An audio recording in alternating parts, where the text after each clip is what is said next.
நெல்லையில் பாஜக மாநில தலைவர் நைனா நாகேந்திரன் இன்று செய்தியாளர்களை சந்தித்தார். அப்போது அவர் பேசுகையில், மத்திய மந்திரி பியூஷ் கோயல் வரும்போது கூட்டணி பேச்சுவார்த்தை நடைபெறும். தமிழக பாஜகவின் தலைவர் என்ற முறையில் நீங்கள் சொல்லும் யாருடனும் நாங்கள் பேச்சுவார்த்தை நடத்தவில்லை. விஜய் கட்சியிலிருந்தும் எங்களிடம் பேச்சுவார்த்தை நடத்தவில்லை. 80 தொகுதிகள் துணை முதலமைச்சர் போன்ற ஆஃபர் கொடுப்பதாக ஆதவ் அர்ஜுனா சொல்கிறாரே என கேட்கிறீர்கள். ஆதவ் அர்ஜுனா என்பவர் யார் என்றே தெரியாது என்றார். விளாத்திகுளத்தில் +2 மாணவி பாலியல் வன்கொடுமை செய்யப்பட்டு கொடூரமாக கொலை செய்யப்பட்ட வழக்கில் தர்ம முனீஸ்வரன் என்பவனை போலீசார் இன்று கைது செய்துள்ளனர். இது தொடர்பாக பாஜக மாநில முன்னாள் தலைவர் அண்ணாமலை பல்வேறு கேள்விகளை எழுப்பியுள்ளார். அவர் எக்ஸ் தள பக்கத்தில் வெளியிட்டுள்ள பதிவில், தர்ம முனீஸ்வரன் பல வழக்குகள் கொண்ட ஒரு சரித்திர பதிவேடு குற்றவாளி. ஜாமீனில் வெளிவரும்போது அவனை தொடர்ந்து கண்காணிக்காமல் தமிழக காவல்துறை இருந்திருக்கிறது. மேலும் சிசிடிவி காட்சிகள் மூலம் இந்த குற்றவாளியை பிடித்ததாக கூறும் காவல்துறை சிசிடிவியை ஆராய 10 நாட்கள் எடுத்துக்கொண்டது என்பதும் கேள்விக்குரியதே. பொதுமக்களுக்கு உண்மை தெரிய வேண்டும். காவல்துறைக்கு பொறுப்பான முதலமைச்சர் மு.க. ஸ்டாலின் இதற்கு பொதுமக்களிடம் விளக்கம் அளிக்க வேண்டும் என்று வலியுறுத்துகிறேன் என்று குறிப்பிட்டுள்ளார். சென்னை வானிலை ஆய்வு மையம் வெளியிட்டுள்ள அறிக்கையில், மன்னார் வளைகுடா முதல் தெற்கு உள் கர்நாடகா வரை ஒரு வளிமண்டல கீழடுக்கு சுழற்சி நிலவுகிறது.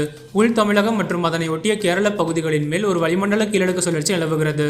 இன்று தமிழகத்தில் ஒரு சில இடங்களிலும், புதுவை மற்றும் காரைக்கால் பகுதிகளிலும் இடிமின்னலுடன் கூடிய லேசானது முதல் மிதமான மழை பெய்யக்கூடும். பெரம்பலூர், அரியலூர் மற்றும் திருச்சிராப்பள்ளி மாவட்டங்களில் ஓரிரு இடங்களில் கனமழை பெய்ய வாய்ப்புள்ளது.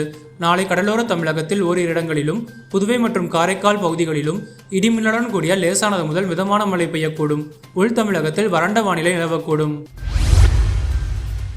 சீனாவுக்கான புதிய இந்திய தூதராக மூத்த அதிகாரி விக்ரம் கே துரைசாமி நியமிக்கப்பட்டுள்ளார். இந்திய வெளியுறவு அமைச்சகம் இதற்கான அதிகாரப்பூர்வ அறிவிப்பை வெளியிட்டுள்ளது. விக்ரம் துரைசாமி இதற்கு முன்பு வங்கதேசத்தில் இந்திய உயர் ஆணையராகவும், உஸ்பெகிஸ்தான் மற்றும் தென்கொரியாவில் இந்திய தூதராகவும் பணியாற்றியுள்ளார். தற்போது பிரிட்டன் இந்திய உயர் ஆணையராக பணியாற்றி வருகிறார். தமிழகத்தைச் சேர்ந்த விக்ரம் துரைசாமியின் தந்தை வங்கதேச போரில் பங்கேற்ற விமானப்படை வீரர் ஆவார். அசாம், கேரளா ஆகிய 2 மாநிலங்கள் மற்றும் யூனியன் பிரதேசமான புதுச்சேரிக்கான சட்டசபை தேர்தல் ஏப்ரல் 9ஆம் தேதியும், தமிழ்நாட்டில் ஏப்ரல் 23ஆம் தேதியும், மேற்கு வங்காளத்தில் ஏப்ரல் 23, 29ஆம் தேதிகளிலும் சட்டசபை தேர்தல் நடக்கிறது. வாக்கு எண்ணிக்கை மே 4ஆம் தேதி நடைபெறுகிறது. 140 உறுப்பினர்களை கொண்ட கேரள சட்டசபைக்கான முதற்கட்ட வேட்பாளர் பட்டியலை பாஜக ஏற்கனவே அறிவித்திருந்தது. 47 இடங்களுக்கு வேட்பாளர்கள் அறிவிக்கப்பட்டனர். இந்நிலையில் 2ஆம் கட்ட வேட்பாளர் பட்டியலை பாஜக இன்று வெளியிட்டது. 39 தொகுதிகளுக்கான வேட்பாளர்கள் அறிவிக்கப்பட்டுள்ளனர். சவுதி அரேபியாவின் செங்கடல் பகுதியில் யான்பு துறைமுகத்தில் அமைந்துள்ள சாம்ரப் எண்ணெய் சுத்திகரிப்பு நிலையம் மீது இன்று ஈரான் ட்ரோன் மூலம் வான்வழி தாக்குதல் நடத்தியுள்ளது.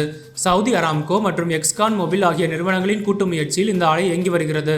ஈரானின் இஸ்லாமிய புரட்சிகர காவல்படை தாக்குதலுக்கு முன்னதாக ஒரு எச்சரிக்கையை விடுத்திருந்தது குறிப்பிடத்தக்கது.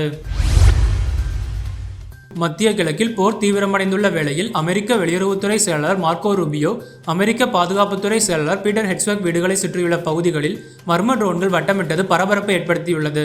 இவர்களின் வீடுகள் மிகுந்த பாதுகாப்பு நிறைந்த வாஷிங்டன் அமெரிக்க இராணுவ தளத்தின் வளாகத்தில் அமைந்துள்ளன. இந்நிலையில் சுமார் 20 ட்ரோன்கள் கூட்டாக இணைந்து மிக குறைந்த உயரத்தில் பறப்பதை அதிகாரிகள் கவனித்துள்ளனர். முன்னாள் இந்திய கிரிக்கெட் வீரர் தினேஷ் கார்த்திக் பிரபல ஸ்குவாஷ் வீராங்கனை தீபிகா பள்ளிக்கல்லை காதலித்து திருமணம் செய்து கொண்டார். இந்த தம்பதிக்கு ஏற்கனவே 2021ஆம் ஆண்டு பிறந்த இரட்டை ஆண் குழந்தைகள் கபீர் மற்றும் ஜியான் உள்ளனர். இந்நிலையில் தற்போது அவர்களுக்கு பெண் குழந்தை பிறந்துள்ளது. இந்த மகிழ்ச்சியான தகவலை தன்னுடைய ஃபேஸ்புக் பக்கத்தில் தினேஷ் கார்த்திக் பகிர்ந்துள்ளார். அதில் அவர் தங்கள் மகளுக்கு ராகா பள்ளிக்கல் கார்த்திக் என பெயர் சூட்டியுள்ளதாக தெரிவித்துள்ளார்.